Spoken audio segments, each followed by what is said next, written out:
பெரும் திரளாக குழுமி இருக்கிறோம். இந்த நிகழ்ச்சியில் இஸ்லாத்தை பின்பற்றாத முஸ்லிம்கள் என்ற தலைப்பு எனக்கு தரப்பட்டுள்ளது. இந்த தலைப்பு ஏன் தரப்பட்டுள்ளது என்று சொன்னால், தமிழகத்திலே வாழுகிற முஸ்லிம்கள் தீண்டாமை கொடுமையிலிருந்து விடுதலை பெறுவதற்காகவும் இஸ்லாத்திலே இருக்கிற ஒரு சில நல்ல அம்சங்களால் கவரப்பட்டும் இந்த மார்க்கத்திலே இணைந்தார்கள். இணைந்த அவர்களுக்கு முறையாக இஸ்லாமிய போதனை, இஸ்லாமிய கல்வி வழங்கப்படாத காரணத்தினால் முஸ்லிம்களாக வாழுகின்றவர்கள் பெயரளவுக்கு முஸ்லிம்களாக இருக்கிறார்களே தவிர தங்களுடைய வாழ்க்கையிலே இஸ்லாத்தை கடைபிடிக்கக்கூடியவர்களாக இல்லை. கொள்கையிலே, கோட்பாடுகளிலே, சடங்கு சம்பிரதாயங்களிலே, வணக்க வழிபாடுகளிலே, இப்படி எல்லா விஷயங்களிலுமே தமிழக முஸ்லிம்களுடைய நிலையை பார்த்தால் அவர்கள் இஸ்லாத்திலிருந்து வெகு தொலைவில் இருந்து கொண்டிருக்கிறார்கள். இஸ்லாத்தை பற்றி அறியாத காரணத்தினால், இந்த மார்க்கம் பற்றி சரியாக போதிக்கப்படாத காரணத்தினால் இஸ்லாத்தை விட்டு மக்கள் விலகி இருக்கிறதை கவனத்திலே கொண்டுதான் இஸ்லாத்தை பின்பற்றாத முஸ்லிம்கள் என்ற தலைப்பு இங்கே தரப்பட்டுள்ளது. இஸ்லாத்திலிருந்து விலகி இருப்பதற்கு சில அடிப்படை காரணங்கள் இருக்கின்றன. எந்த ஒரு மார்க்கமானாலும், எந்த ஒரு சித்தாந்தமானாலும் அதற்கென்று சில அடிப்படைகள் வகுக்கப்பட்டிருக்கின்றன. அந்த அடிப்படைகளை ஒருவன் நம்பி அதன் அடிப்படையில் வாழும் பொழுதுதான் அந்த சித்தாந்தத்தை அவன் முழுமையாக கடைபிடித்தவனாக ஆக முடியும். இஸ்லாத்தை பொறுத்தவரை அதற்கு ஒரு அடிப்படை இருக்கிறது. என்ன அடிப்படை? அல்லாஹ்வுடைய வேதம் என்று நாம் நம்புகிற திருமறை குர்ஆன். அந்த திருமறை குர்ஆனை வாங்கி நமக்கு தந்த நபிகள் நாயகம் ஸல்லல்லாஹு அலைஹி வஸல்லம் அவர்களுடைய வழிகாட்டுதல். இந்த ரெண்டு தான் இஸ்லாத்தினுடைய அடிப்படை. நாம இஸ்லாம் என்று எதை செய்வதாக இருந்தாலும் அது குர்ஆன்ல இருக்க வேண்டும். இல்லை என்றால் நபிகள் நாயகம் ஸல்லல்லாஹு அலைஹி வஸல்லம் அவர்கள் சொல்லியோ செய்தோ இருக்க வேண்டும். குர்ஆனிலும் ஒன்று இல்லை என்று சொன்னால், நபிகள் நாயகம் ஸல்லல்லாஹு அலைஹி வஸல்லம் அவர்களும் அதை அங்கீகரிக்கவில்லை என்று சொன்னால், அது யார் செய்திருந்தாலும், எத்தனை ஆண்டுகளாக இந்த சமுதாயத்திலே ஊடுருவி போய் புறையோடி போய் இருந்தாலும் அதற்கும் இஸ்லாத்திற்கு சம்பந்தம் இல்லை. இந்த அடிப்படையை முஸ்லிம்கள் முதலில் நம்ப வேண்டும். நபிகள் நாயகம் ஸல்லல்லாஹு அலைஹி வஸல்லம் அவர்கள் தங்களுடைய இறுதி ஹஜ்ஜின் போது உலக பிரசித்தி பெற்ற அந்த இறுதி பேருரையில் இதைத்தான் சொன்னார்கள். என்ன சொன்னார்கள்? தரக்து ஃபீக்கும் அம்ரைனி, உங்களிடத்திலே நான் இரண்டு விஷயங்களை விட்டு செல்கிறேன். லன் தலில்லு மா தமஸ்ஸக்தும் பிஹிமா, அந்த இரண்டையும் நீங்கள் பலமாக பற்றி கொள்ளுகிற வரை வழி தவறவே மாட்டீர்கள். ஒன்று கிதாபுல்லாஹ், அல்லாஹ்வுடைய வேதம். இன்னொன்று ஒரு சுன்னதி, என்னுடைய வழிகாட்டுதல். அப்ப அல்லாஹ்வுடைய வேதத்தை நீங்கள் பலமா பிடித்துக் கொண்டால் நீங்க கெட்டு போக மாட்டீங்க. நான் காட்டிய வழிமுறையை நீங்கள் பலமாக பற்றி கொண்டால் நீங்கள் வழி தவற மாட்டீர்கள். இந்த ரெண்டை தவிர வேற வேற விஷயங்களை நீங்கள் பின்பற்ற ஆரம்பித்தீர்களானால் நீங்கள் சென்றடைகிறது வழிகேடு, தவறான வழி என்று நபிகள் நாயகம் ஸல்லல்லாஹு அலைஹி வஸல்லம் அவர்கள் இறுதி ஹஜ்ஜில கூட இதை எச்சரிக்கிறாங்க. இறுதி பேருரையில கூட இது அழுத்தம் திருத்தமாக சொல்கிறார்கள். ஆனால் இன்றைக்கு நம்ம முஸ்லிம்களுடைய நம்முடைய நடவடிக்கைகளை பார்த்தால் நாம இஸ்லாத்தை எப்படி தீர்மானம் பண்றோம்? எப்படி தீர்மானம் பண்றோம்? குர்ஆனை பார்த்து தீர்மானம் பண்றீங்களா? இல்ல. நபிகள் நாயகம் ஸல்லல்லாஹு அலைஹி வஸல்லம் சொன்னார்களா செய்தார்களா என்று தீர்மானம் பண்றீங்களா? அப்படி பண்ணுவதாக இல்லை. எப்படி பண்றோம் தெரியுமா? நம்ம இஸ்லாத்தை தீர்மானம் பண்ணுவதாக இருந்தால் நம்ம சில அளவுகோலை வச்சிருக்கிறோம். என்ன அளவுகோல்? எந்த பக்கம் அதிகமான மக்கள் இருக்கிறாங்களோ, முஸ்லிம்கள்ல எந்த பக்கத்துல அதிகமா இருக்கிறாங்களோ அது சரி, எந்த பக்கத்துல நம்பர் கம்மியா இருக்குதோ அது தப்பு. நம்ம எப்படி கணக்கு போடுறோம்? ஒரு மகல்லாவுல 10,000 பேர் இருக்கிறோம், 9,000 பேர் எதை செய்யறானோ அது இஸ்லாம், 1000 பேர் தப்புன்னு சொல்றான் பாருங்க, அது இஸ்லாம் இல்ல. 1000 பேர் இருக்கிற ஒரு ஜமாத்துல எந்த பக்கம் 950 பேர் இருக்கிறானோ அது சரி, எந்த பக்கத்துல 3 பேர் இருக்கிறானோ அது சரியில்லை. நம்ம இஸ்லாத்தை எப்படி அறிந்து கொள்கிறோம் என்று சொன்னால், குர்ஆனை படித்து அறிந்து கொள்வது இல்லை, நபிகள் நாயகம் ஸல்லல்லாஹு அலைஹி வஸல்லம் உடைய வழிகாட்டுதலை பார்த்து இஸ்லாத்தை அறிந்து கொள்வதில்லை. மெஜாரிட்டி அடிப்படையில் இந்த மார்க்கத்தை நாம தீர்மானம் செய்கிறோம். முதல்ல இது இஸ்லாத்துல திருமறை குர்ஆன்ல தெளிவாக கண்டிக்கப்பட்ட ஒரு சித்தாந்தம். திருமறை குர்ஆன் சொல்லுகிறது, வயின் துதி அக்ஸர மன் ஃபில் அர்லி யுலில்லுக அன் சபீலில்லாஹ்.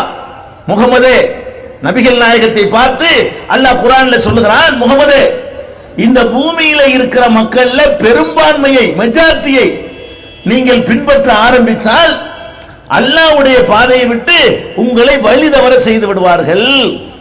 மெஜாரிட்டியை நீங்க பின்பற்றீங்கன்னு வைங்க, உங்களை வழிகெடுத்து விடுவார்கள் என்று அல்லாஹ் குர்ஆன்ல எச்சரிக்கிறான். திருக்குர்ஆன்ல பல இடங்களில் நீங்கள் பார்த்தீர்களேயானால் அல்லாஹ் திரும்ப திரும்ப இந்த கருத்தை பதிவு செய்கிறான். எப்படி பதிவு செய்கிறான்? வலாக்கின் அக்ஸரன் நாசி லா யஅலமூன். அதிகமான மக்கள் அறியாதவர்களாக இருக்கிறார்கள். வலாக்கின் அக்ஸரன் நாசி லா யஃப்கஹூன். அதிகமான மக்கள் புரிந்து கொள்ளாமல் இருக்கிறார்கள். வலாக்கின் அக்ஸரன் நாசி லா யாகிலூன். அதிகமான மக்கள் விளங்காமல் இருக்கிறார்கள். இப்படி திருமறை குர்ஆனை புரட்டி பார்த்தீர்களேயானால் பெரும்பான்மையான மக்கள் விவரம் கெட்டவர்களாகத்தான் உலகத்தில் இருக்கிறார்கள், சிந்தனையற்றவர்களாகத்தான் அதிகமான மக்கள் இருக்கிறார்கள். அப்ப நீங்க அதிகம் எந்த பக்கம் இருக்குது என்று பார்த்து மார்க்கத்தை தீர்மானம் செய்யாதீர்கள் என்று திருமறை குர்ஆன் கண்டிக்கிறது. ஆனால் இன்றைக்கு நீங்கள் என்ன செய்து கொண்டு இருக்கிறீர்கள்?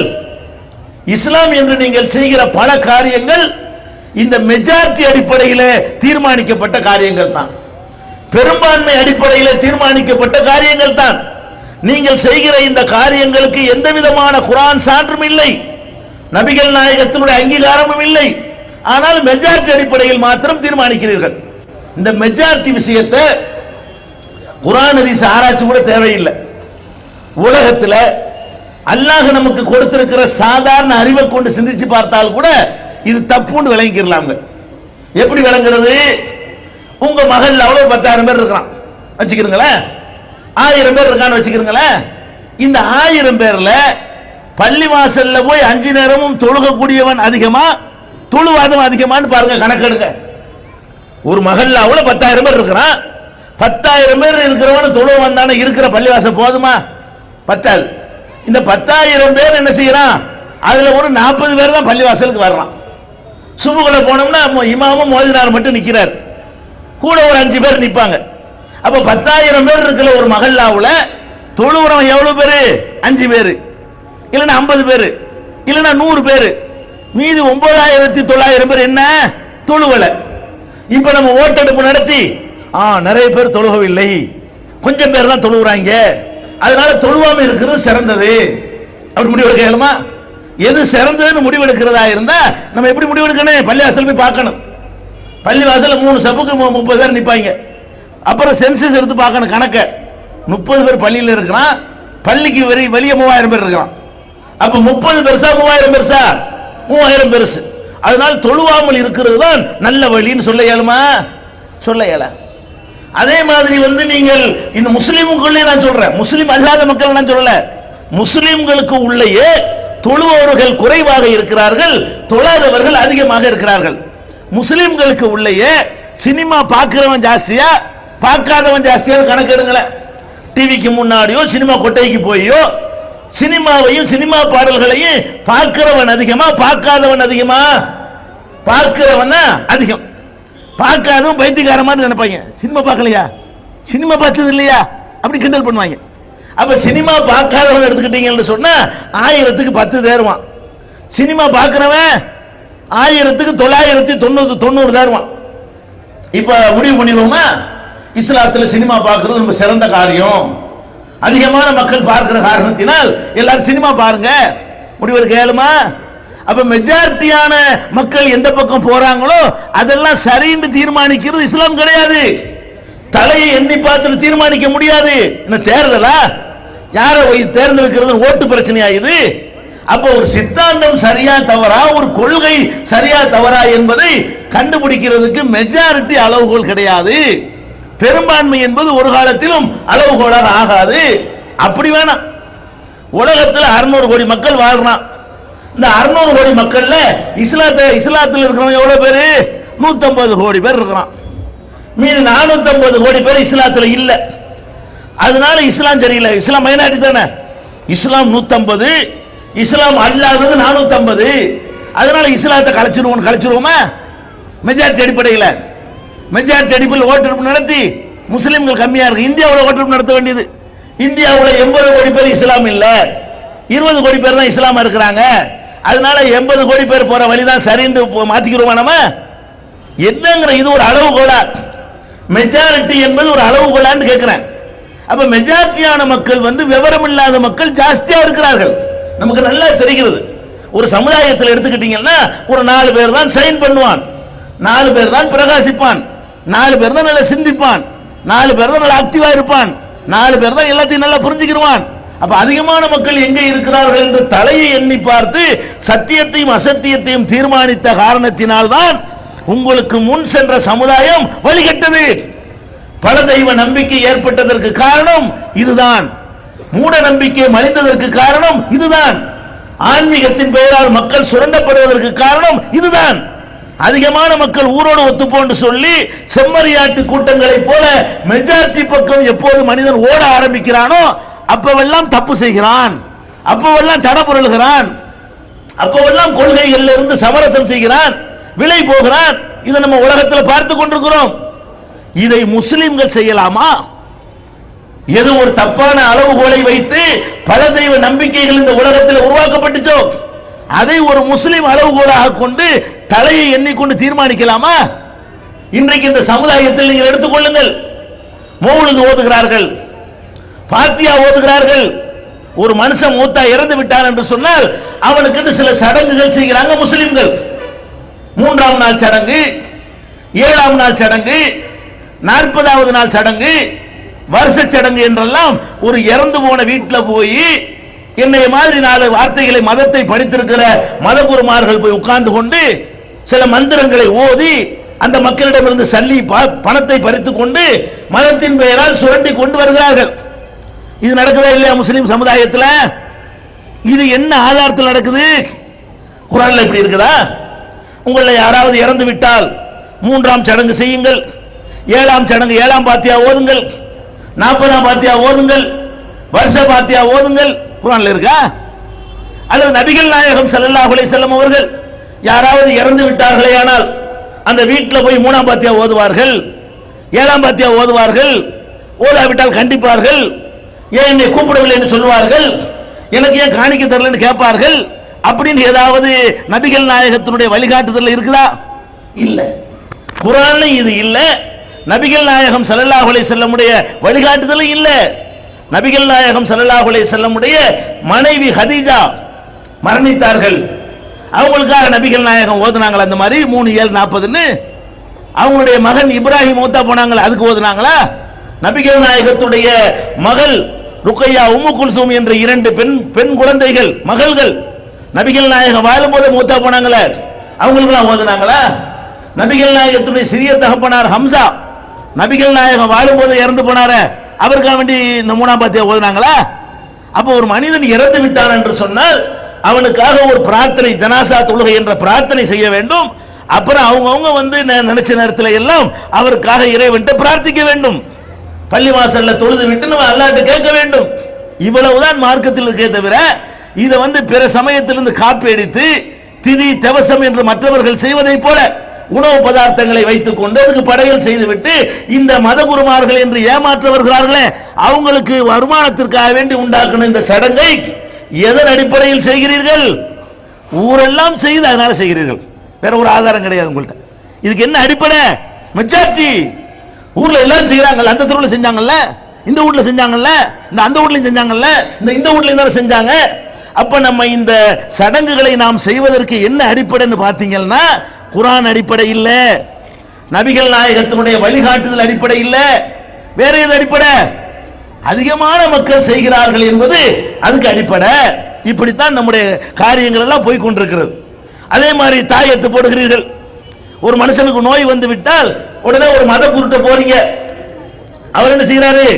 நூல் முடிஞ்சு தோல்ல கட்டுறாரு, இடுப்புல கட்டுறாரு, ஒரு தட்டு எழுதி கரைச்சு குடிங்கிறாரு. இப்படி எல்லாம் நம்மளுக்கு சில ஃப்ராடைய பித்தலாட்டத்தை செய்கிறார். இது ஏன் செய்றீங்க? குர்ஆன்ல இருக்குதா? இந்த மாதிரி உங்களுக்கு பிரச்சனை ஏற்பட்டால் தாயத்து போடுங்க அல்ல நபிகள் நாயகம் சொன்னாங்களா? இல்ல. வேற ஏன் செய்றீங்க? எல்லாரும் செய்றாங்கல்ல, எல்லாரும் செய்றாங்க, அதனால செய்றோம்.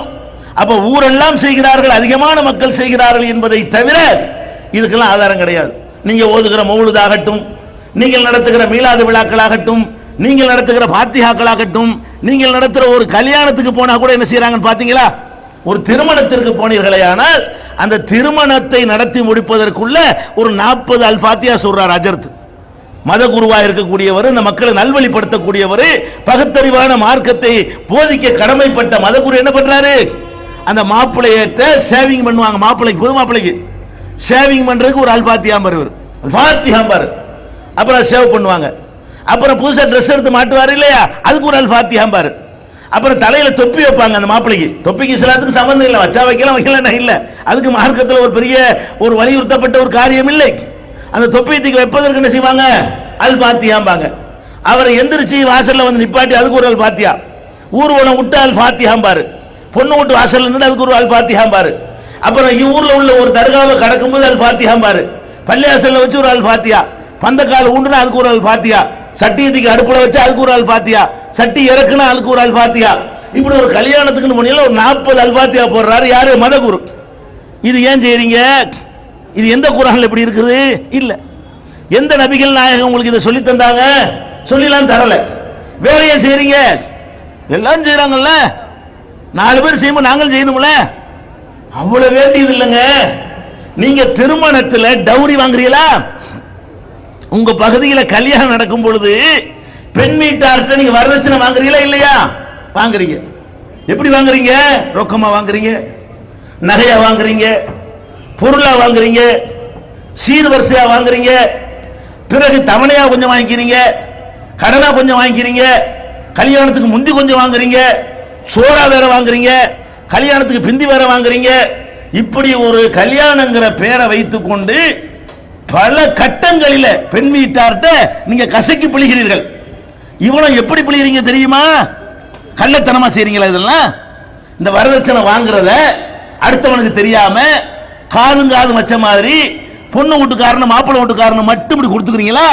இல்ல. எப்படி வாங்குறீங்க? பள்ளி வாசல்ல வச்சு வாங்குறீங்க. ஊர் மக்களை எல்லாம் சாட்சியா வைத்து வாங்குறீர்கள். பள்ளிவாசல் நிர்வாகிகள் எல்லாம் உட்கார்ந்து வாங்குகிறீர்கள். மத குருமாரும் பக்கத்தில் உட்கார்ந்து கொண்டு அதுக்கு அல் ஃபாத்தியாங்கிறாரு. எதுக்கு?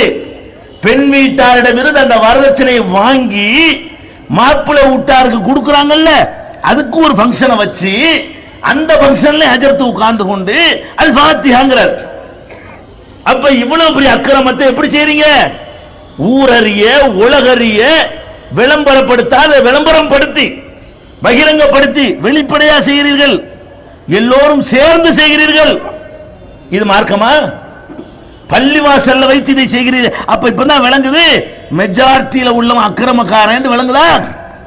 அடே, ஊர் முத்தவள்ளி உட்கார்றாரு, ஊருடைய பள்ளிவாசலுடைய நிர்வாகிகள் உட்கார்ந்து இருக்கிறார்கள், ஒரு மதகுரு உட்கார்ந்து இருக்கிறார், ஊர்ல உள்ள அனைத்து பிரமுகர்கள் உட்கார்ந்து இருக்கிறார்கள். எதுக்கு? பெண் வீட்டிடமிருந்து கொள்ளையடித்த அந்த ரூபாயை வாங்கி மாப்பிள்ளை வீட்டுக்கு கொடுக்கிறதுக்காக வேண்டி இவ்வளவு பேர் உட்கார்ந்ததை செய்றீங்களே. இது குர்ஆன்ல இருக்கா? குர்ஆன்ல எப்படி இருக்கு? இதுக்கு மாற்றமா இருக்கிறது. வஆத்து நிசா சதுகாத்திஹின் நிஹலா, பெண்களுக்கு அவர்களுடைய மகரை நீங்கள் கொடுங்கள். கல்யாணம் பண்ணக்கூடிய ஆண்கள் தான் பெண்களுக்கு மகர் கொடுக்க வேண்டும். மகர் என்றவர் கேட்கிற தொகையை கொடுக்க வேண்டும். இப்படி சொல்லுகிற ஒரு மார்க்கத்தில் நீங்க என்ன பண்றீங்க? பெண் வீட்டார்ட்ட வாங்குறீங்களா? இதுக்கு என்ன அடிப்படை? என்ன காரணத்துக்கு இதை வாங்குறீங்க? ஒரு காரணமும் இல்ல. குர்ஆன்ல இதுக்கு அனுமதி இல்ல. நபிகள் நாயகம் இதை அனுமதிக்கல. அறிவுபூர்வமா சிந்திச்சு பார்த்தால் கூட இதை வாங்குறதுக்கு ஒரு ரீசனும் இல்ல, ஒரு நியாயமும் இல்ல. 2 பேரும் சந்தோஷமா இருக்க போறீங்க, அதுக்கு அவர்கிட்ட மட்டும் நீ கேட்கிற. இன்னும் சொல்ல போனால் நீ கொடுப்பதற்கு 1000 நியாயம் இருக்கிறது. குடும்ப வாழ்க்கையில பெண்கள் தியாகம் செய்கிறார்கள். உற்றார் உறவினரை சொந்த வீட்டை விட்டு ஓ வீட்டுக்கு வருகிறார்கள், அதுக்கு நீ தான் கொடுக்கணும். ஓ வீட்டில் வந்து சேவை செய்கிறார்கள், அதுக்கு நீ தான் கொடுக்கணும். உன்னுடைய குழந்தையை சுமந்ததற்காக கஷ்டப்படுகிறார்கள், அதுக்கு நீ தான் கொடுக்கணும். அந்த குழந்தையை பெற்றெடுப்பதற்காக அவங்க தான் கஷ்டப்படுறாங்க, அது கூட நீ தான் கொடுக்கணும். அதை வளர்க்கறது அவங்க தலையில தான், அதுக்காக நீ தான் கொடுக்கணும். அப்ப அவங்கள வளர்த்து ஆளாக்கி எல்லா பொறுப்புகளும் அவர்கள் சுமந்து கொண்டு உன்னோடு கொஞ்ச நேரம் சந்தோஷம் அனுபவித்திருக்கா செய்யறாங்களே, இதுக்கு நீ கொடுக்கணுமா அங்க வாங்கணுமா? அறிவுபூர்வமா சிந்திச்சாலும் இதுக்கு நியாயம் இல்லை. குர்ஆன் ஹதீஸ்ல தேடி பார்த்தால் ஆதாரம் இல்லை. ஆனாலும் எல்லாரும் சேர்ந்து வாங்குறீங்களா இல்லையா? எதனால ஜமாத்துக்கு நமக்கு பஞ்சாயத்து எதுல வருதுங்கிறீங்க? இதானுங்க விவகாரம். எப்படிப்பா நீங்க இஸ்லாமிய ஜமாத் என்று சொல்லிக் கொண்டு இவ்வளவு பெரிய அக்கிரமத்தை நீங்கள் பள்ளிவாசலில் அரங்கேற்றுகிறீர்கள் என்று கேட்டால் எங்களுக்கு பள்ளிவாசல் விரட்டுவீங்களா?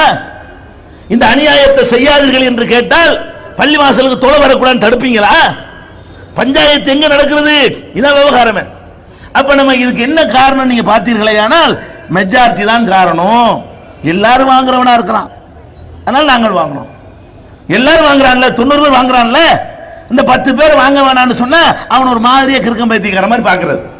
அப்ப நம்முடைய மார்க்க விஷயங்களை நீங்கள் பின்பற்றாமல் போனதற்கு முக்கியமான காரணத்தை நீங்கள் பார்த்தீர்களே, ஆனால் அடிப்படையை நீங்கள் மறந்திருக்கிறீர்கள்.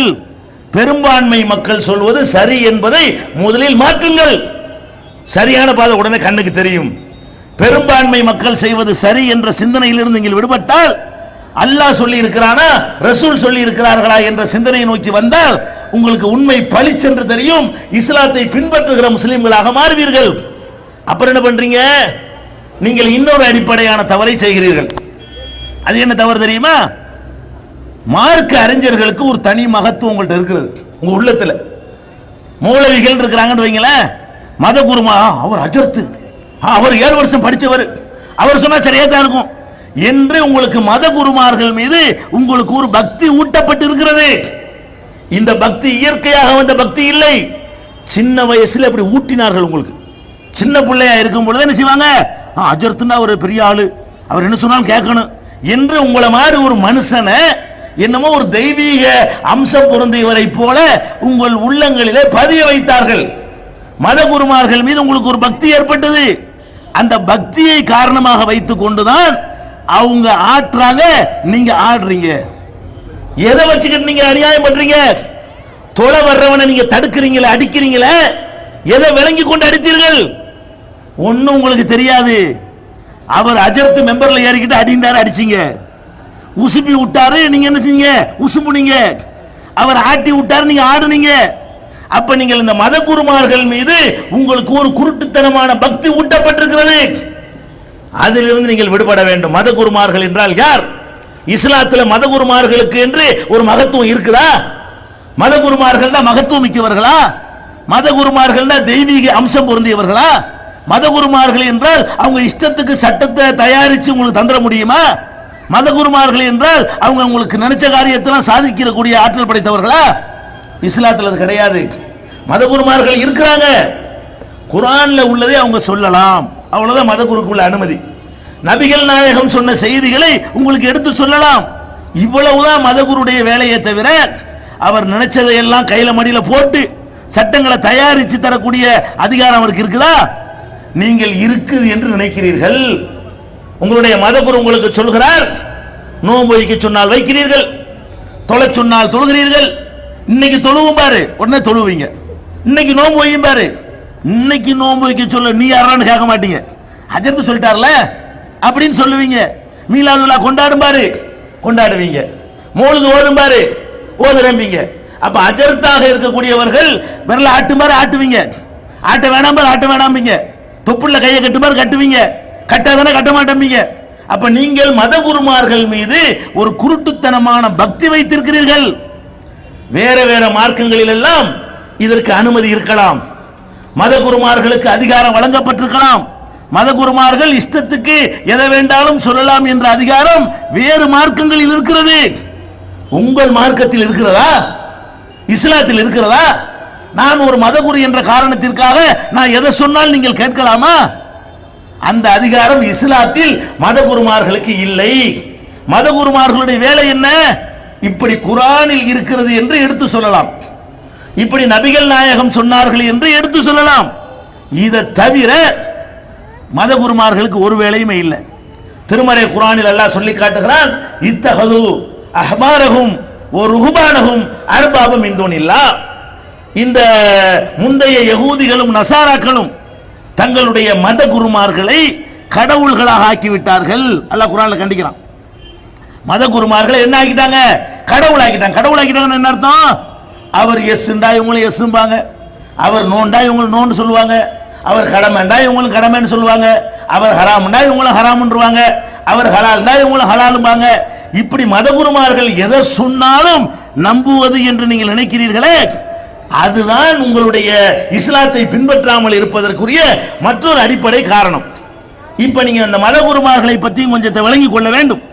இங்க உள்ள மௌலவிமார்கள் உங்களை தூண்டி விடுகிறார்களே, அந்த மௌலவிமார்கள் யாரு, அவங்க எப்படி உருவாக்கப்படுகிறார்கள், இந்த வரலாற்றை நான் கொஞ்சம் உங்களுக்கு சொல்லிவிட்டால் இந்த அஜர்த்துமார்கள் மௌலவிமார்களுடைய மாயையிலிருந்து நீங்கள் விடுபடுவீர்கள். மதரசாக்கள்ல 7 வருஷம் படிச்சவர் தான் மௌலவிங்க. மதரசா அரபு கல்லூரி வைத்திருப்பார்கள். அதுல 7 ஆண்டுகள் படித்து விட்டு வர்றவர் தான் யாரு? மார்க்க அறிஞர் என்று பட்டம் கொடுக்கிறார்கள். இந்த 7 ஆண்டு படிப்புக்கு எப்படிப்பட்ட மாணவர்களை தேர்வு செய்வார்கள் தெரியுமா? மௌலவிக்கு அனுப்புறோம்லங்க, யார் அனுப்புவோம்? என் புள்ள நல்லா படிக்கிறான்னு வைங்க, 100க்கு 90 மார்க் எடுக்கிறான்னு வைங்க, 90க்கு மேல எடுக்கிறான்னு வைங்க, நான் என்ன பண்ணுவேன்?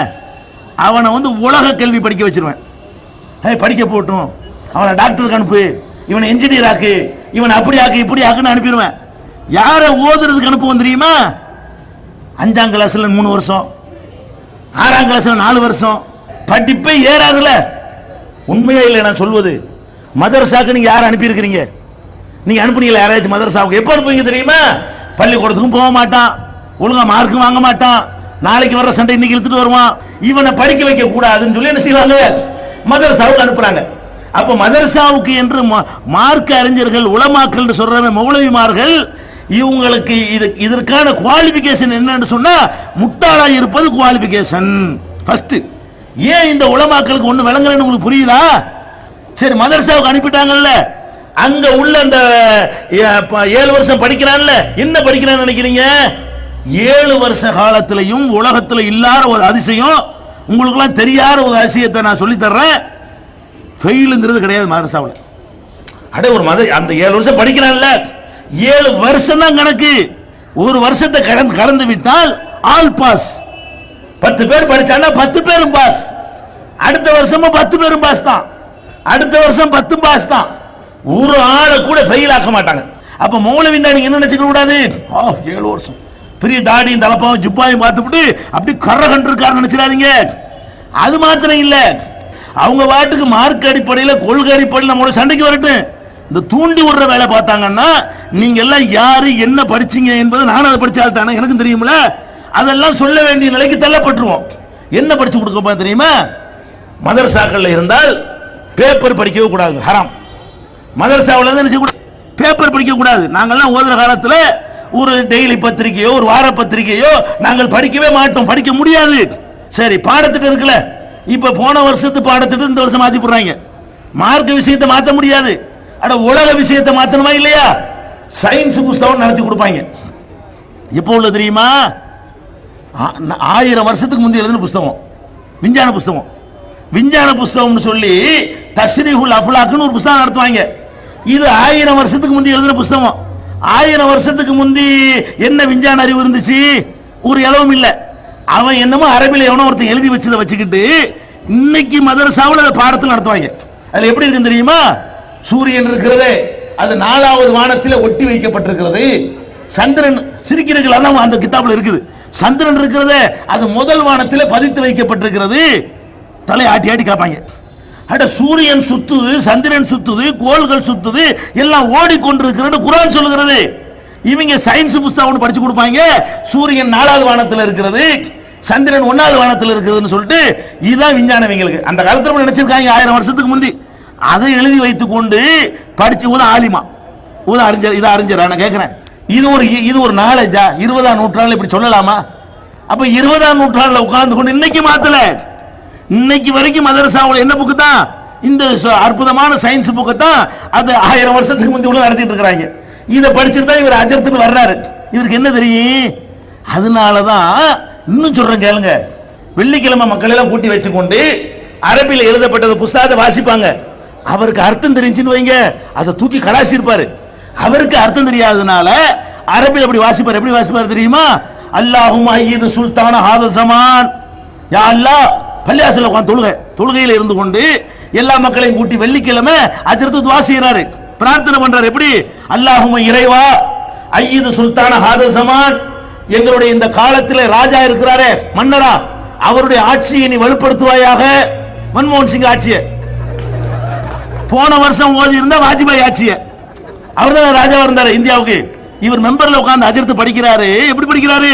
அல்லாஹும் ஐயிது சுல்தான ஹாத ஜமான், யா அல்லாஹ் இந்த காலத்தில் எங்களுடைய மன்னர் இருக்கிறாரே, தலைவர் ஜனாதிபதி, அவருடைய ஆட்சியை நீ வந்து வலுப்படுத்துவாயாக. ஓ அப்பித் அதுலஹு இஹ்சானஹு, அவருடைய நீதியையும் அவருடைய நேர்மையும் நிலைக்க செய்வாயாக. அவர் அப்படி பண்ணுவாயாக, அவர் இப்படி பண்ணுவாயாகன்னு சொல்லிட்டு அந்த யாருக்கு துவா செய்யறாங்க? பள்ளிவாசல் இருந்து கொண்டு மெம்பர்ல இருந்து கொண்டு. இது ஏன் இப்படி செய்யறாங்க என்று கேட்டா, முஸ்லிம் மன்னர்கள் இங்க ஆட்சி பண்ணாங்க. அப்ப என்ன பண்ணிட்டாங்க? எங்களை பாராட்டி தான் பள்ளிவாசல்ல படிக்கணும்ட்டாங்க. இவங்க காசுக்காக வேண்டி தலையாட்டிக்கிட்டு ஆமாண்டு அரபியில் ஒரு வாசகத்தை எழுதினாங்க. அதை 800 வருஷத்துக்கு முந்தைய இந்த முகலாய மன்னர்கள் எழுதி கொடுத்தத இன்னும் வாசிக்கிட்டு இருக்கிறாங்க. வாஜ்பாய் அத்வானிக்கலாம். இப்ப என்ன இவங்களுக்கு அறிவு விளங்குதா? அப்ப இந்த மார்க்க அறிஞர்கள் சொல்லக்கூடியவர்கள் ஒரு விவரமும் இல்லாமல், அதுக்கு மெட்டீரியல் இருக்கு பாருங்க, மார்க்க அறிஞர்களை உண்டாக்குற மெட்டீரியல் என்ன? அந்த மாணவர்கள் அவர்கள் ரொம்ப தரம் இல்லாதவர்களாக, தரமற்ற விதைகள். முதல்ல விதை வந்து தரமற்றதா இருக்கிறது. இரண்டாவது அதுக்கு போடக்கூடிய உரமும் தண்ணீரும் நல்லா இருக்காண்டு, அதுவும் நல்லா இல்ல.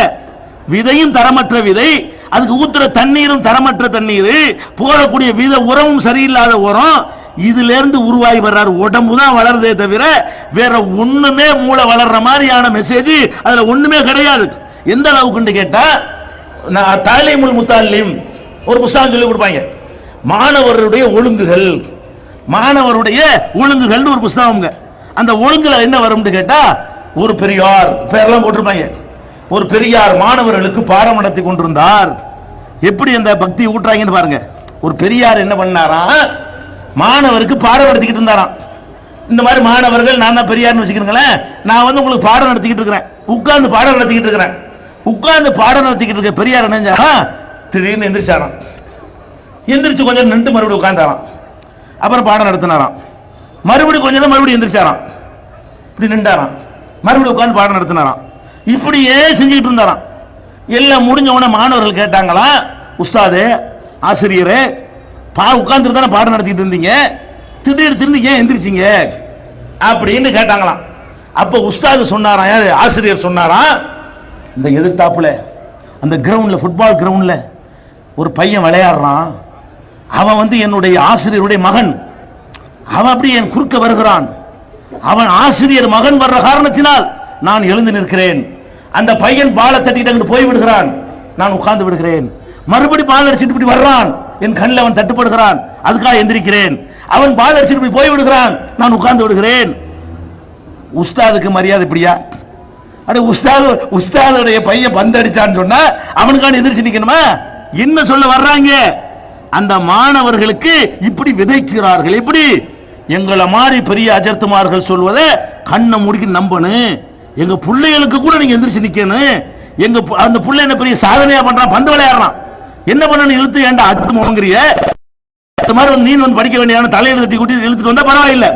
இவன் எல்லாம் படிச்சுக்கிட்டு இருக்கிறான், அவன் பந்து விளையாண்டுட்டு இருக்கிறான், அவனுக்கு இவர் மரியாதை செலுத்தி எந்திரிச்சு நிக்கிறாராம்.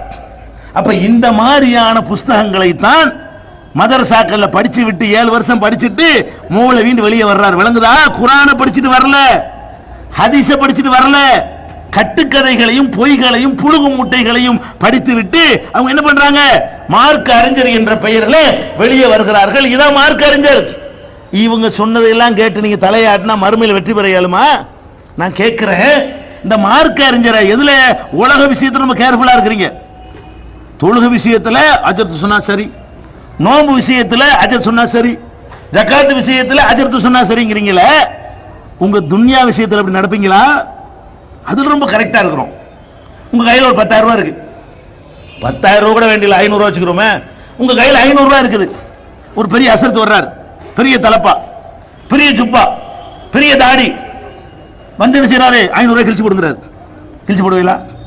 உங்க கையில் 500 ரூபாய் இருக்குது, ஒரு பெரிய அஜர்த்து வர்றாரு, இந்த 500 ரூபாய் கிழிச்சு போடு அப்படிங்கிறீங்க. அல்ல பெண்கள்கிட்ட வர்றாரு, இந்த வளையல கழட்டி சாக்கடையில் போடுங்கிறாரு. உங்க கையில வளையல் போட்டுக்கிறீங்க, அஜர்த்து வர்றாரு, இந்த வளையல கழட்டி சாக்கடையில் வீசு. அஜர்த்துல சொல்றாரு, வீசுவீங்களா? கிறுக்கு பையில இவன் சொல்லி அப்படி கேட்பீங்களா இல்லையா? ஏன் அப்படி கேட்கறீங்க? வளையலுடைய மதிப்பு உங்களுக்கு தெரிகிறது, 500 ரூபாயுடைய மதிப்பு தெரிகிறது. அதை போய் குப்பையில போடணும்னு சொன்னா கிறுக்குன்னு தான் சொல்லுவான். அது அந்த மதிப்பை விளங்கி வச்ச அளவு கூட மார்க்கத்தை விளங்கி வச்சிருக்கீங்களா? மார்க்கத்தை விளங்கி வச்சிருந்தா நீ யாரா இப்படி பாத்தியா ஓத சொல்ல நீ யாரான்னு கேட்டீங்களா? கத்தம் ஓத சொல்ல யாருன்னு கேட்டீங்களா? மூலு ஓத சொல்ல நீ யாரு? குர்ஆன்ல இருக்கா? ரசூலுல்லாஹ் சொன்னாங்களான்னு கேட்டீங்களா? அவன் என்ன சொன்னாலும் தலையத்திலே ஆட்டுறீங்க, ஆனா உலக விஷயத்துல கேர்ஃபுல்லா இருக்கிறீங்க. அஜர்த்து சொன்னாருங்கிறதுக்காக வேண்டி நீங்க என்ன செய்ய மாட்டீங்க? உங்க காசையோ உங்க பணம் கடை தொழில் வியாபாரம் பண்றீங்க. அஜர்த்து வர்றாரு, தம்பி கடையை போட்டு போய் படுத்துங்க, போடா வேலையை பார்த்துட்டு சொல்லுவீங்களா இல்லையா? நீங்க கடையை திறந்து இருக்கும் போது ஒரு மத குரு வர்றாரு, கடையை பூட்டியா இல்லையா அப்படிங்கிற பூட்டுவீங்களா? நீங்க கிற்கம்பியெல்லாம் இல்லையா? அப்ப உங்களுக்கு கடையுடைய மதிப்பு தெரியுது, காசு மதிப்பு தெரியுது, கையில வச்சுக்கிற பேனா மதிப்பு தெரியுது, வளையல் மதிப்பு தெரிகிறது, மார்க்கத்தினுடைய மதிப்பு உங்களுக்கு தெரியல. அப்ப இவர் சொல்வதை நம்ம ஏன் கேட்கணும்? நம்மள மாதிரி ஒரு மனிதன் இவன் வந்து குர்ஆன்ல உள்ளதை எடுத்து சொன்னால் கேட்போம், நபிகள் நாயகம் சொன்னதை எடுத்து சொன்னால் கேட்போம். கையில மடியில விட்டு அடிச்சான்னு சொன்னா கேட்க மாட்டோம். இப்படி இருக்கணுமா இல்லையா? நபிகள் நாயகம் ஸல்லல்லாஹு அலைஹி வஸல்லம் அவர்கள் இப்படிப்பட்ட ஒரு சமுதாயத்தை தான் உருவாக்கினார்கள். சஹாபாக்கள்ல யாருமே நபிகள் நாயகத்தால் உருவாக்கப்பட்ட யாருமே தலையாட்டி கொண்டு கேட்கக்கூடியவர்களாக இருந்ததே இல்லை. அபூபக்கர் சொன்னாலும் எதிர்த்தார்கள், உமர் சொன்னாலும் எதிர்த்தார்கள், உஸ்மான் சொன்னாலும் எதிர்த்தார்கள். சரியா இருந்தா பேசாம இருப்பாங்க, தப்பாயிருச்சுன்னு வைங்களேன் உடனே கையை பிடிச்சு செய்வாங்க, கேள்வி கேட்பாங்க. இப்படி உருவாக்கப்பட்ட ஒரு சமுதாயத்தில் நம்ம என்ன பண்றோம்? மத குருமார்கள் மீது குருட்டுத்தனமான பக்தி வைத்துக்கிறோம். அவன் என்ன பண்றான்? நம்மளை எப்படி எல்லாம் ஏமாற்ற முடியுமோ, பிற மதங்களில் எப்படி ஏமாத்துகிறார்களோ அதை பூரா இங்க கொண்டாந்து இறக்குமதி பண்ணிட்டான். புரோகிதம் இல்லாத ஒரு மார்க்கத்தில், சடங்கு இல்லாத ஒரு மார்க்கத்தில் எதுக்காவது இஸ்லாத்தில் புரோகிதம் இருக்கா? ஒண்ணுக்கும் புரோகிதம் கிடையாது. நீங்க பேர் வைக்க வேண்டியது குழந்தைக்கு நீங்களா வச்சுக்க வேண்டியதானே? பேர் வைக்கிறா இருந்தா உங்க பிள்ளைக்கு நீங்க பேர் வைக்கணும். அப்துல்லான்னு பேரை சொல்லி கூப்பிட்டு போயிட வேண்டியது, அவ்வளவுதான். இஸ்லாத்துல என் பிள்ளைக்கு பேர் சூட்டுவதாக இருந்தால் எனக்கு பிடித்தமான ஒரு பேரை சொல்லி அப்துல்லான்னா அப்துல்லா, இப்ராஹிம்னா இப்ராஹிம், எல்லாம் அந்த குழந்தை இப்ராஹிம் பேர் வச்சிருக்கிறேன், இப்ராஹிம் நபி மாதிரி நல்ல அடியார் ஆக்கி வைனா முடிஞ்சு வச்சுக்கல. ஒரு தகப்பன் தன் குழந்தைக்கு பேர் வைக்கலாம், ஒரு தாய் தன்னுடைய பிள்ளைக்கு பேர் வைக்கலாம். அஜர்த் என்ன பண்றாரு? என்னை தான் கூப்பிடணும் இருக்கா இல்ல? இந்த சமூகத்துல பேர் வைக்கிறாங்க, நீங்க எப்படி வைக்கிறீங்க? பேர் வைக்கிறாங்க என்னைய கூப்பிடுங்கிறார். இது மாதிரி ரசூலுல்லாஹ் தான் கூப்பிட்டாங்களா எல்லாரும்? நபிகள் நாயகம் வாழ்ந்த காலத்துல தங்கள் பிள்ளைகளுக்கு பேர் வைக்க அஜர்த் மாதிரி தான் கூப்பிட்டாங்களா? அதே மாதிரி வந்து உங்க பிள்ளைக்கு சுன்னத்து பண்றீங்க, ஹத்னா. இஸ்லாத்துல ஆண்களுக்கு சுன்னத்து என்ற ஒரு விருத்த சேதனம் செய்ய வேண்டும். இதை செய்யறதுக்கு என்ன பண்ணணும்? அந்த வேலையை தெரிஞ்ச ஒரு மருத்துவரை கூப்பிட்டால் அதுக்கு அர்த்தம் இருக்கிறது, அவர் தான் செய்வாரு. அதுக்கு என்ன பண்றீங்க? என்ன கூப்பிட்டியா? அதுக்கு அஜர்த்து தான் பாத்தியாங்கணுமா, இல்லட்டா இருக்காதா கத்தி? அடே சுன்னத்து பண்ணுவதற்கு இவர் ஏன் வர்றாரு?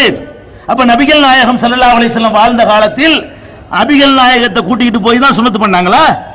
ஒவ்வொரு சஹாபாக்களும் தங்கள் பிள்ளைகளுக்கு சுன்னத்து பண்ணும் பொழுது நபிகள் நாயகமே நீங்க வந்து எங்க வீட்டுக்கு வந்து அல் ஃபாத்திஹா சொல்லி நீங்க ஒரு மந்திரத்தை ஓதுனா தான் என் பிள்ளைக்கு சுன்னத்து நடக்கும்னு ரசூலுல்லாஹ் சொன்னாங்களா? ஆனா ரசூல் ஸல்லல்லாஹு அலைஹி வஸல்லம் அப்படி தங்கள் வாழ்க்கையில் நடந்து காட்டினாங்களா? அப்ப சுன்னத்து பண்றா இருந்தாலும் என்னை கூப்பிடுங்கிறாரு. அட கஷ்டப்பட்டு சம்பாரிச்சு ஒரு வீட்டை கட்டுறீங்க, கட்டி குடி போக வேண்டியதானே? என்னை கூப்பிடுங்கிறாரு. அட நான் கட்டின வீட்டை குடி போய் நீ ஏன்டா வரணும்? இவர் வந்து என்னமோ திறந்து வச்சால் பாத்தி ஆங்கணுமா, இவர் ஏதோ சடங்கெல்லாம் செய்யணுமா, இவர் சில மந்திரங்களை ஓதணுமா, இவர் அங்க மௌலிது ஓதுவாராம், இல்லைன்னா இதை திக்ர் செய்வாராம், இல்ல ஹல்கா பண்ணுவாராம். இவர் என்னத்தையாவது பண்ணுனா தான் அந்த வீட்டுக்குள்ள நீங்க போகணும். இப்படித்தான் ரசூலுல்லாஹ் சொன்னாங்களா? மக்களை நீங்கள் வீடு கட்டினால் உங்களுடைய மத குருமார்களை கூட்டிக் கொண்டு போய் இது மாதிரி சடங்குகள் செய்யுங்கன்னு சொன்னாங்களா? வீட்டை கட்டினா திறந்துட்டு உள்ள போவியா? அதிகபட்சமா உனக்கு வீடு கட்டினால் ஒரு விருந்து கொடுக்க அனுமதி இருக்கிறது, அனுமதி கட்டாயம் கிடையாது. வீடு கட்டிட்டோமா 4 நண்பர்கள் இருப்பாங்களா, அவங்களை அழைச்சு விருந்து கொடுக்கலாம். வீடுக்குன்னு சடங்கு இருக்குதா? மாட்டை கொண்டு உள்ள விடணுமா? 4 முறை சாணியை தெளிக்கணுமா? பாலை முதல்ல காய்ச்சணுமா? ஒண்ணுமே கிடையாது. நம்ம வசதி போல ஒரு நேரத்தை எடுத்து அல்லாஹ்வுடைய பெயரால் நான் உள்ள நுழைகிறேன்னு சொல்லிட்டு உள்ள போக வேண்டியதுதான். இவ்வளவுதான் இஸ்லாத்துல உள்ளது. இதுக்குன்னு தனியான ஸ்பெஷல் மந்திரங்களோ சடங்குகளோ சம்பிரதாயங்களோ இல்ல. என்னை கூப்பிடுங்கிறாரு, அதுக்கு நான் தான் வருவேங்கிறாரு. நம்ம பொண்ணுக்கு நம்ம மாப்பிள்ளை கல்யாணம் பண்ணி வைக்கிறோம், என்னை கூப்பிடணும், நான் தான் பண்ணி வைப்பேன். கல்யாணம் பண்றதா இருந்தா கூட என்ன செய்யறாரு அஜர்த்து, என்னை கூப்பிடுங்கிறாரு. ஏன் இதெல்லாம் ஏன் இஸ்லாத்தை நுழைச்சிங்க? மத குருமார மனுஷனா பார்க்க வேண்டியதானே? நபிகள் நாயகம் ஸல்லல்லாஹு அலைஹி வஸல்லம் வாழ்ந்த காலத்துல அப்துர் ரஹ்மான் ஒரு சஹாபி, ஒரு நபி தோழர், சிறந்த 10 பேர்ல அவரும் ஒரு ஆள். நபிகள் நாயகம் உருவாக்கின அந்த சமுதாயத்தில் மிகச்சிறந்த ஒரு 10 பேர் இருப்பாங்க இல்லையா, அந்த 10 பேரில் ஒரு ஆள் யாரு? அப்துர் ரஹ்மான். அவர் நபிகள் நாயகத்தில் ஒரு நாள் வர்றார். வரும் பொழுது பார்த்தால் நறுமணம் பூசிக்கொண்டு வர்றார். வாசமும் மனமுமாக வருகிறார். அவரை பார்த்தவன நபிகள் நாயகம் கேட்கிறாங்க, என்னப்பா வாசமும் மனமுமா இருக்கிறீங்களா, என்ன விஷயம் அப்படின்னு கேட்கிறாங்க. அவர் சொல்றாரு, எனக்கு நேத்து கல்யாணம் ஆச்சு. அவர் என்ன சொல்றாரு, எனக்கு நேத்து கல்யாணம் ஆயிடுச்சு, அதுக்காக வாசத்தை அன்னைக்கு பூசின வாசம் இது, நேத்து பூசினது அப்படிங்கிறார். அப்ப நபிகள் நாயகம் ஸல்லல்லாஹு அலைஹி வஸல்லம் அவர்கள் என்ன சொல்லிருக்கணும், என்ன நேத்து கல்யாணமா, என்னை கூப்பிடாமையா, நான் வராமையா, நான் மந்திரம் சொல்லாமையா, நான் நடத்தி வைக்காமையா அப்படி கேட்டாங்களா? நபிகள் நாயகத்திட்ட வந்து அவ்வளவு நபிகள் நாயகத்தை நேசிக்கிற ஒரு தோழர் அவரு, நபிகள் நாயகத்துக்காக உயிரே கொடுப்பாரு. அவர் கல்யாணம் பண்ணி இருக்கிறார், நபிகள் நாயகத்தை அழைக்காமல் கூட இல்ல, சொல்லாமல், நபிகள் நாயகத்திற்கு சொல்லாமல் கல்யாணம் செய்கிறார். சொல்லாமல் மட்டுமில்ல, கேட்டதுனாலதான் சொல்றார், இல்ல அதுவும் சொல்லிருக்க மாட்டார். என்னப்பா வாசமா இருக்கிறேன்னு கேட்டா அதனால அடுத்த நாள் தெரிஞ்சு போச்சு. நபிகள் நாயகம் கேட்கலன்னு வைங்க, 6 மாசம் கழிச்சு கூட தெரியாம இருந்திருக்கலாம். அப்ப நபிகள் நாயகத்திற்கு சொல்லாமல் அழைக்காமல் அவர் கல்யாணம் பண்ணி இருக்கிறாரு. நபிகள் நாயகம் என்ன கேட்டாங்க, கல்யாணம் பண்ணல விருந்து கொடு, வசதி உள்ளால் அவர் ஒரு ஆட்டை அறுத்து விருந்து கொடுப்பான்றாங்க. அப்ப நபிகள் நாயகம் காலத்துல விருந்து கேட்டிருக்கிறாங்க, கல்யாணத்துக்காக விருந்து கொடுப்பாண்டாங்களே தவிர கல்யாணத்தை நடத்தி வைக்கிறதுக்கு அஜர்த்து வரணுமா? சபையில உட்கார்ந்து கொண்டு அவர் அரபில ஒரு மந்திரம் சொல்ல நம்ம வாய்மொழியை இப்படிலாம் ஒரு கல்யாணம் நடத்தி கொண்டிருக்கிறோம். அப்ப கல்யாணம் அவர் வர்றேங்கிறாரு, கருமாதிண்டா அவர் வர்றேங்கிறாரு, எந்த ஒரு காரியமா இருந்தாலும் சரி வைத்த வழினா என்ன கூப்பிடுங்கிறாரு. என்னமோ மாஸ்டர் ஆஃப் ஆல் சப்ஜெக்ட்னு சொல்லுவாங்க இல்லையா, எல்லா சப்ஜெக்ட்டுக்கும் இவர் தான், எதா இருந்தாலும் இவரை கூப்பிட வேண்டியதான். வீடு கட்டணுமா, அசிவாரம் போடணுமா, என்னை கூப்பிடுங்கிறாரு, சோறாக்கணுமா என்னை கூப்பிடுங்கிறாரு, என்ன ஒரு காரியமா இருந்தாலும் அஜர்த்தை கூப்பிடுங்கிறாரு. ஏன் இப்படி வந்துச்சு? இப்படித்தானே கருத்தாங்க. ஏனைய மார்க்கங்கள் நாசமா போனது இதானங்க காரணம். நீங்க மூட நம்பிக்கையில மூளைக்கு கிடக்கிறதுக்கு இதுதான் காரணம். ஜோசியம் சொல்றல கொண்டாங்க. நீங்க இவ்வளவு நம்புனா என்னாச்சு? அஜர்த்திட்ட போறீங்களா, கல்யாணம் நம்பிங்க, அஜர்த்திட்ட போய் அஜர்த்து நல்ல நாள் பார்த்து சொல்லுங்க. யார்கிட்ட? நம்மள மாதிரி ஒரு மனுஷன், அவனுக்கு என்ன தெரியுமா நமக்கு தெரியும், நமக்கு என்ன தெரியுமா அது அவனுக்கும் தெரியும். இல்ல நல்ல நாள் என்ன கெட்ட நாள் என்ன, நம்ம கல்யாணம் பண்றது என்ன செய்யணும்? அஜர்த்திட்ட போய் அஜர்த்து ஒரு நல்ல நாள் பார்த்து சொல்லுங்க, நாங்க அன்னைக்கு தான் கல்யாணம் வைக்கணும். அவர் டைரியை பார்ப்பாரு, என்னைக்கு காலியா இருக்குதோ விருந்துலாம் ஏற்றுக்கொண்டு காலியான நாள் இருக்கும்ல, 25ஆம் தேதிக்கு தான் விருந்து இல்லாம இருக்குது, நல்ல நாள். அவருக்கு எது நல்ல நாள் அதை சொல்லிட்டு போயிடுவாரு. என்னையா நல்ல நாள் எங்கேயா இருக்கு மார்க்கத்துல? உலகத்துல அறிவுபூர்வமா எடுத்தா கூட நல்ல நாள் ஒண்ணு இருக்கலாம் செய்யுது. உலகத்துல எல்லா நாள்லயும் நல்லது இருக்கு, கெட்டது இருக்கு. எந்த ஒரு நாளை கெட்ட நாள் என்ற காட்டுங்க பார்ப்போம். கெட்ட நாள்னா என்ன? ஒருத்தனுக்கு நல்லது நடக்கக்கூடாது அப்படி நாள் இருக்கா? கெட்ட நேரம் ஒண்ணு இருக்குதா? எதை நீ கெட்ட நேரம்னு சொல்றியோ அன்னைக்கு 10 பேர் புள்ள பெற்றிருக்கிறான், அந்த நேரத்தில் 10 பேர் பணக்காரன போயிருக்கான், அந்த நேரத்தில் 10 பேர் நோயிலிருந்து குணமாக இருக்கிறான், அந்த நேரத்தில் 10 பேருக்கு லட்சாதிபதியா இருக்கிறான், அந்த நேரத்தில் 10 பேர் பதவி அடைஞ்சிருக்கிறான். எந்த நேரத்தில் நல்லது நடக்கல? எல்லா நேரத்திலையும் 4 பேருக்கு நல்லது நடந்தால் 4 பேருக்கு கெட்டது நடக்கும். எல்லா நாளிலும் 4 பேருக்கு நல்லது நடந்தால் 4 பேருக்கு நல்ல நாள். எது நல்ல நாளுங்கிற? சபர் மாசம் கெட்ட நாளுங்கிறியா? ஆடி மாசம் கெட்ட நாளுங்கிறியா? அப்ப ஆடி மாசத்துல ஒருத்தனுக்கு பணக்காரன் ஆகுனதே இல்லையா? ஆடி மாசத்துல ஆஸ்பத்திரியில் டிஸ்சார்ஜ் ஆக மாட்டானா? ஆஸ்பத்திரியில் சேர்த்தீங்கன்னு சொன்னா அதுல ஆடி மாசமா இருக்கணும் செத்த போயிருவானா? அப்ப எல்லா மாசத்திலையும் நோயாளி குணமாகிற மாதிரி ஆடியிலையும் குணமாகறான், எல்லா மாசத்துலையும் புள்ள பெற மாதிரி ஆடியிலையும் புள்ள பெறான். அப்ப அதே மாதிரி கல்யாணத்தை பண்ண வேண்டியதானே? இவனா ஒரு சட்டங்களை மனுஷனுக்கு உண்டாக்கி வைத்துக் கொண்டு நம்மளை ஏமாத்துறான். அஜர்த்திட்ட போய் அஜர்த்து ரொம்ப கஷ்டப்படுறேன், வறுமையா இருக்கேன், இவனுக்கு வேணும், இவன் அவர்கிட்ட போய் கேட்கிறான். அஜர்த்திட்ட போய்கிட்டு அஜர்த்து நான் கஷ்டப்படுறேன், நான் வறுமை, அவரே கஷ்டப்படுறார். எந்த ஒரு அஜர்த்தும் பணக்காரனா இல்ல. அவர் என்ன பண்றாரு? பூரியா மத்தியா ஓது, சலாத்து நாரியா ஓது, பணக்காரன் ஆயிரலாம். நீ ஆகி காட்ட வேண்டியதுன்னு அப்படி ஆகலாம்னா இந்த அஜர்த்து என்ன பண்ணனே? அவர் ஒரு பூரியா மத்தியா ஓதி ஊர்ல பெரிய பணக்காரன் ஆகி பத்தியா நான் எவ்வளவு பெரிய பணக்காரனா போயிட்டேன் அப்படின்னு காட்டிட்டு சொல்லு. அப்ப இந்த மாதிரி எதுக்கு எடுத்தாலும் அங்க போறான், வயிற்று அங்க போறேங்கிறான், பணம் இல்லைன்னு அதுக்கு போறேங்கிறான், பிள்ளைக்கு ராத்திரியில் அழுவுதுன்னு அஜர்த்து அழுவுது பிள்ளை அப்படிங்கிறான். எதா இருந்தாலும் அவட்டு தான். மளிகை கடை வைக்கிறதா, ஜவுளி கடை வைக்கிறதா, அஜர்த்துட்டு போறான். என்ன கடை வச்சா எனக்கு நல்லா இருக்கு, என் பேருக்கு ராசி பார்த்து சொல்லுங்க, நீ ஜவுளி கடை உனக்கு உருப்படாது, மளிகை கடை உனக்கு உருப்படாதுமா. இப்படியாக அவனுக்கு ஒரு கடை வச்சு சம்பாதிக்க வக்கில்ல, அவங்ககிட்ட போய் கடைக்கு கேட்கிறான், அவங்ககிட்ட போய் மருத்துவத்தை கேட்கிறான். இப்படி அஜர்த்துமார்கள் என்று மதகுருமார்கள் என்று சொல்லி உங்களுடைய நம்பிக்கை தான் இஸ்லாத்தை அதன் தூய வடிவிலே பின்பற்றாமல் போவதற்கும் இஸ்லாத்தை வாழ்க்கையில கடைபிடிக்காமல் போவதற்கு காரணம். வேற வேற மார்க்கங்கள்ல இதனால கெட்டு போனாங்க. ஒரு மனுஷனை கடவுளாக்குனாங்க, அவன் காலில் விழுந்தாங்க, இப்படி ஆசி கையை காட்டுவான், அவன் இப்படி ஆசி வழங்கினா என்ன செய்வாங்களாம், எல்லாரும் அப்படி நல்லா பணக்காரனை போயிடலாம். அப்படி அவர் கையை காட்டிட்டா நோய் போயிடும், அவர் கையை காட்டிட்டா நம்ம கஷ்டமா தீந்துடும். அவனை பிடிச்சி உள்ள ஒண்ணு வச்சுனா ஒண்ணும் பண்ண முடியல. கண்ணால பாத்தீங்களா இல்லையா? யாரு அவ்வளவு பேருக்கு ஆசையை காட்டினானோ அவனை கொண்டு உள்ள பிடிச்சி போட்டுவிட்டாங்க. ஏதாவது பண்ண முடிஞ்சா? ஜெயில கம்பி உடைச்சிட்டு வர முடிஞ்சா? நீதிபதி மனசை மாத்தி இவர் நிரபராதின்னு சொல்லிட்டு ஏதாவது தீர்ப்பு வாங்க முடிஞ்சா? அல்ல ஜெயலலிதா மனசை மாத்தி பாவம் விட்டுருங்க, கேஸ் பதிவு செய்யாதீங்க அப்படின்னு சொல்ல முடிஞ்சா? யார் யார் 2 ஆயில் 3 ஆயில் உள்ள கிடக்குறாங்க? யாரெல்லாம் லிங்கம் எடுத்தானோ, யாரெல்லாம் அதை பண்றானோ இதை பண்றானோ அவெல்லாம் என்ன 2 ஆயில் தண்டனை 3 ஆயில் தண்டனை பிளஸ் 3 வருஷம் அது பாட்டுக்கு ஏறிட்டு இருக்கு கணக்கு. இவன் போயிட்டு என்ன செய்யறான்? மதகுருமார்கள் அஜர்த்து. என்னடா மதகுருமார்கள், என்ன மதகுருமார்கள்? இந்த மாதிரி நம்பி நாசமாகுறமே, இதான் கோளாறு காரணம். அதனால நீங்க என்ன செய்யுங்க, உங்க அஜர்த்துமார்கள் சொல்றாங்க பள்ளி வாசல்ல இமாம் பிரச்சாரம் செய்கிறார் என்பதை கேட்டு பாவ மூட்டையை சுமந்து விடாதீர்கள். எந்த அளவுக்கு ஆயிட்டாங்கன்னா, இந்த அஜர்த்துமார்கள் 7 வருஷம் படித்த அஜர்த்துமார்கள் பள்ளி வாசலுக்கு வர்றவனை தடுக்க சொல்கிறார்கள். சொல்றாங்களா இல்லையா? போர்டு எழுதி வையுங்கள். யார? நம்மள இந்த மாதிரி ஃப்ராட் பண்றாங்க, பித்தலாட்டம் பண்றாங்க, இஸ்லாத்தின் பேரை கெடுக்கிறாங்க என்று சொன்னா உடனே போர்டு பள்ளி வாசல்ல, இவர்கள் எல்லாம் பள்ளிக்குள் விடமாட்டோம். இதை இவன் சொல்றதை கேட்டுக்கொண்டு முத்தவள்ளிகளும் ஆட்டம் போடுகிறார்கள். மார்க்கறிவு இல்லாத காரணத்தினால் ஒன்றை விளங்கிக் கொள்ளுங்கள், மறுமையில உங்களுடைய குடுமியை அல்லாஹ் பிடிக்கக்கூடிய நேரத்தில் அஜர்த்து உங்களை காப்பாற்ற மாட்டார். அல்லாஹ் திருமறை குர்ஆனில் எச்சரிக்கிறான், வமன் அஸ்லமு மிம்மன் மனா மசாஜிதல்லாஹ் ஐயுத்கர ஃபீ ஹஸ்முஹு.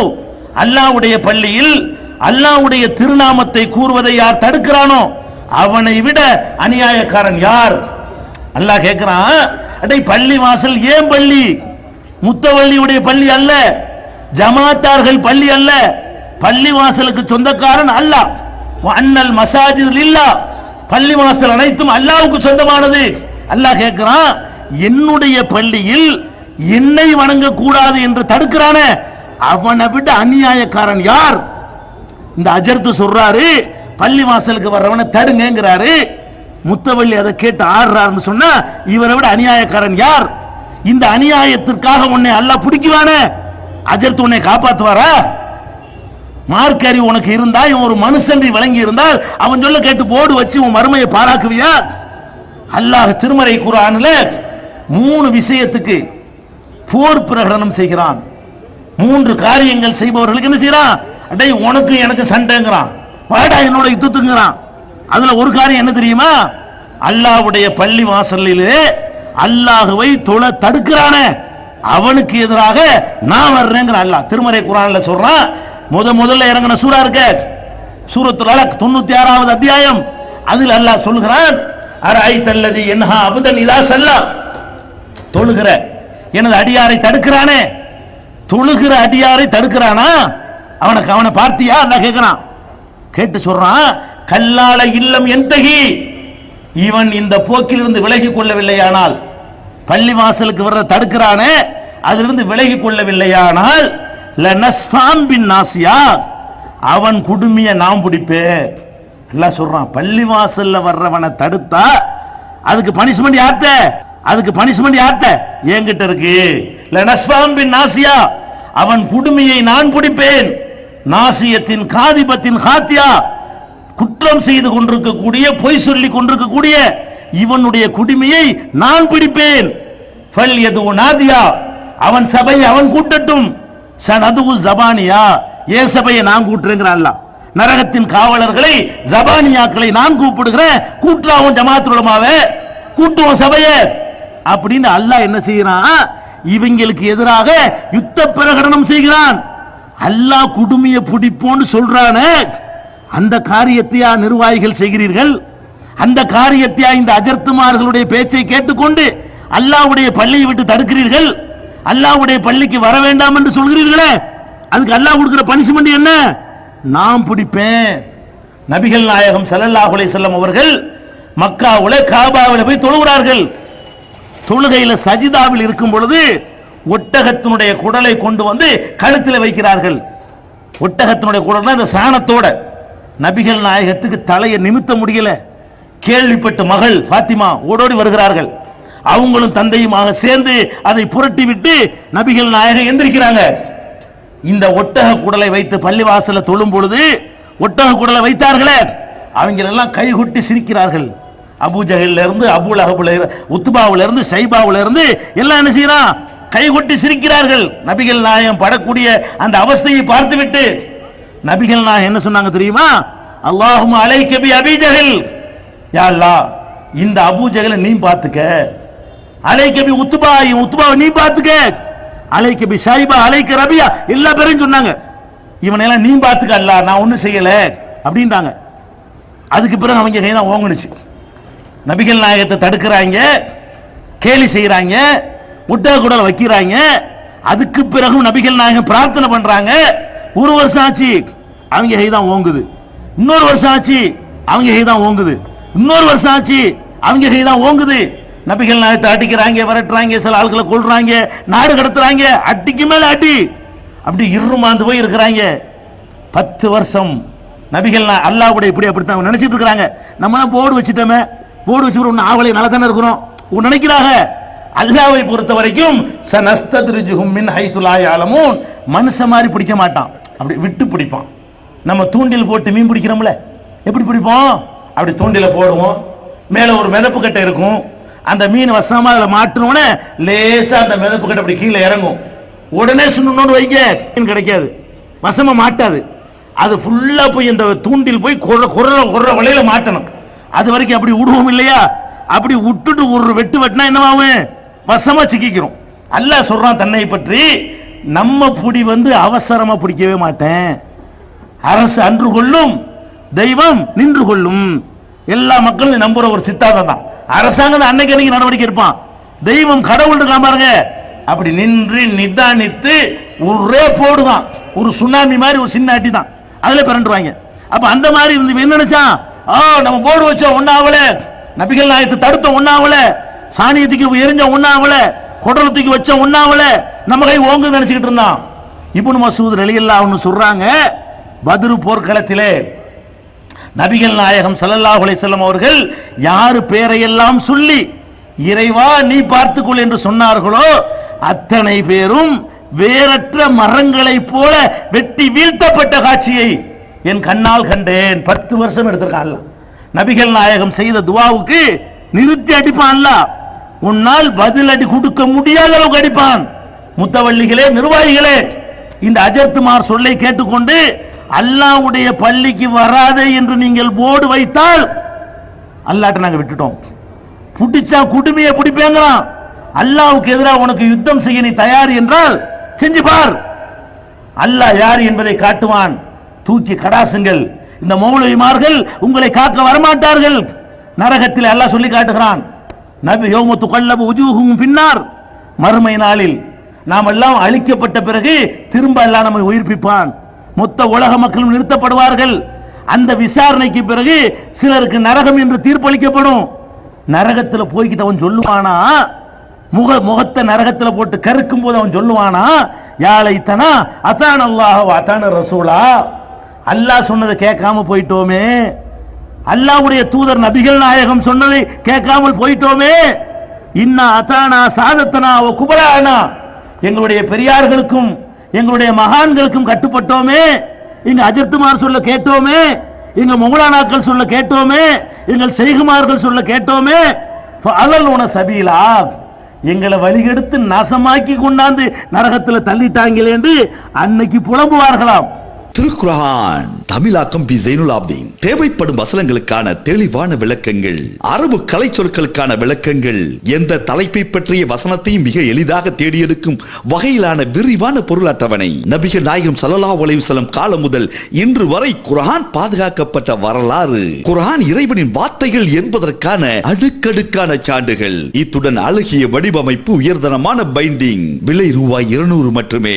வெளியீடு Moon publication, number 3, 3 post office தெரு மண்ணடி சென்னை 1 போன் நம்பர் 55690810. எங்களுடைய பெரியார்களுக்கும் எங்களுடைய மகான்களுக்கும் கட்டுப்பட்டோமே, எங்க அஜித்துமார் சொல்ல கேட்டோமே, எங்க மௌலானாக்கள் சொல்ல கேட்டோமே, எங்கள் செய்குமார்கள் சொல்ல கேட்டோமே, அலல்லுன சபீலா எங்களை வழிகெடுத்து நாசமாக்கி கொண்டாந்து நரகத்துல தள்ளிட்டாங்களே என்று அன்னைக்கு புலம்புவார்களாம். நீங்கள் அப்படி புலம்பக்கூடியவர்களாக பள்ளி வாசலை நிர்வகிக்கக்கூடியவர்கள் வந்துவிடக் கூடாது என்பதற்காகத்தான் இந்த எச்சரிக்கை உங்கள் முன்னால் நாங்கள் பதிய வைக்கிறோம். ஆக இஸ்லாத்தை அதன் தூய்மையான வடிவத்திலே நீங்கள் பின்பற்ற நினைத்தால் முன்னோர்களை பின்பற்றாதீர்கள், மத குருமார்களை பின்பற்றாதீர்கள், ஜமாத்தை பின்பற்றாதீர்கள், ஊர் வழக்கங்களை பின்பற்றாதீர்கள், மெஜாரிட்டியை பின்பற்றாதீர்கள், உங்கள் மனோ இச்சையை பின்பற்றாதீர்கள். படைத்த இறைவனுடைய வேதத்தை திருக்குரானை பின்பற்றுங்கள். அந்த திருக்குரானை பெற்றுத்தந்த நபிகள் நாயகம் ஸல்லல்லாஹு அலைஹி வஸல்லமுடைய போதனையை பின்பற்றுங்கள். இப்படி பின்பற்றி இஸ்லாத்தை வாழ்க்கையில நீங்கள் கடைபிடித்தால் உங்களுடைய அப்பன் பாட்டன்மார்கள் காலத்திலே எப்படி கூட்டம் கூட்டமாக இஸ்லாத்திலே மக்கள் இணைந்தார்களோ, இன்றைக்கும் இந்தியாவிற்கு வெளியே மேற்கத்திய நாடுகளிலே குர்ஆனை பார்த்துவிட்டு இஸ்லாத்தை படித்துவிட்டு கூட்டம் கூட்டமாக மக்கள் இஸ்லாத்தை காதலிக்கிறார்களே, அந்த நிலையை உங்களால் ஏற்படுத்த முடியும். படுக்கையை புதைச்சி வச்சு சமாதியை வழிபடுற என்னடா டிஃபரெண்ட் கேட்கறாங்க. நாங்க பழனி ஆண்டவர்னா நீ நாவூர் ஆண்டவர்ங்கிற என்ன வித்தியாசம் கேட்கறாங்களா இல்லையா? நாங்க தேர் இழுத்தா நீ கூடு இழுக்கிற என்னடா வித்தியாசம் கேட்கறாங்களா இல்லையா? நாங்க திதி தவசம்னு சொன்னா நீ கத்தம் பாத்தியாங்கிற கேட்கறாங்களா இல்லையா? நாங்க புரோகிதம்னு சொன்னா நீ பாத்தியாங்கிற கேட்கறானா இல்லையா? நாங்க ஜோசியம்னு சொன்னா நீ பால்கு தாப்புங்கிற, நல்ல நாள் கெட்ட நாளுங்கிற. என்னடா டிஃபரெண்ட்? எதுக்கு நான் இதை காதலிக்கணும்? நான் எதுக்கு இந்த மார்க்கத்துக்கு வரணும்? என்கிட்ட இல்லாத என்ன ஒன்று இருக்குன்னு கேட்கறாங்களா இல்லையா? எல்லாம் அப்படி காப்பி, பிற மதங்களில் காப்பி அடிக்கப்பட்ட சித்தாந்தங்களை இஸ்லாம் என்று நீங்கள் தப்பாக புரிந்து கொண்டிருக்கிறீர்கள். குர்ஆன் படி நீங்கள் வாழ்ந்து காட்டுங்கள், நபிகள் நாயகம் சொன்னபடி வாழ்ந்து காட்டுங்கள். இந்த மார்க்கம் ஈர்க்கும், உலகத்தை ஈர்க்கும். பெரிய பெரிய சிந்தனையாளர்கள் பண்டிதர்கள் ஈர்க்கப்படுகிறார்களே, அப்படி ஈர்க்கும். அப்படிப்பட்ட ஒரு நிலையை உண்டாக்க வேண்டும் என்று சொன்னால் இஸ்லாத்தை வாழ்க்கையிலே கடைபிடிக்கக்கூடிய நன்மக்களாக நீங்களும் நானும் மாற வேண்டும். அல்லாஹ் ரப்பல் ஆலமீன் அப்படி இஸ்லாத்தை தூய வடிவிலே பின்பற்றக்கூடிய மக்களாக உங்களையும் என்னையும் ஆக்கி அருள் புரிவானாக. வாஹிரு தாவானா அல்ஹம்துலில்லாஹி ரப்பில் ஆலமீன்.